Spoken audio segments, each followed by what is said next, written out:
Alors, on se retrouve pour le chapitre consacré à la production d'énergie électrique. Donc dans ce chapitre, on va voir les différents types de centrales et le point commun à toutes les centrales. Première question, comment fabrique-t-on de l'électricité? Vous pouvez mettre la vidéo en pause et essayer de réfléchir un peu à cette question.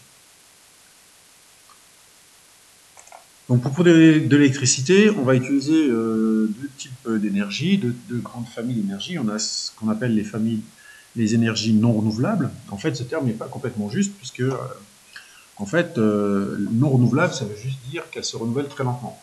Alors, qu'est-ce qu'on appelait énergie non renouvelable? C'est l'énergie nucléaire et thermique. En fait, du charbon qu'on utilise par exemple pour les centrales à énergie thermique, le charbon se renouvelle, mais ça met des millions d'années. Le problème, c'est que nous, on consomme ça très rapidement. Donc, à un moment donné, on n'aura plus de charbon, de gaz et de pétrole, comme on n'aura plus d'uranium pour faire fonctionner les centrales nucléaires. Donc ce sont des centrales qu'un jour on ne pourra plus utiliser parce qu'on n'aura plus de matière première. A l'inverse, on a ce qu'on appelle des centrales qui utilisent des énergies renouvelables.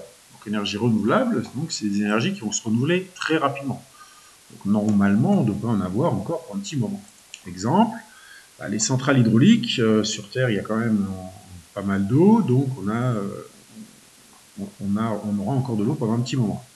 Centrales, du moins les éoliennes, il y aura du vent, voilà, ça fonctionne grâce au vent. Centrales solaires, alors que notre soleil brillera, on pourra faire fonctionner des panneaux solaires pour produire de l'énergie électrique. Les énergies marines, alors ça c'est un petit peu moins connu, donc c'est des hydroliennes. C'est le même principe que des éoliennes, sauf que l'hélice, au lieu d'être dans l'air, elle est dans l'eau.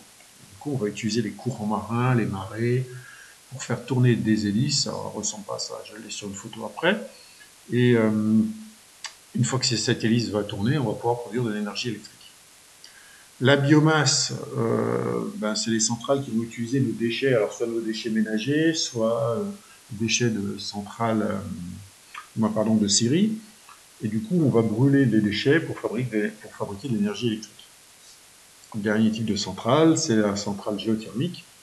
Donc, dans certaines régions du monde, il y a en faible profondeur, il y a des zones très très chaudes de la Terre, et du coup, on va récupérer cette chaleur de la Terre, naturellement.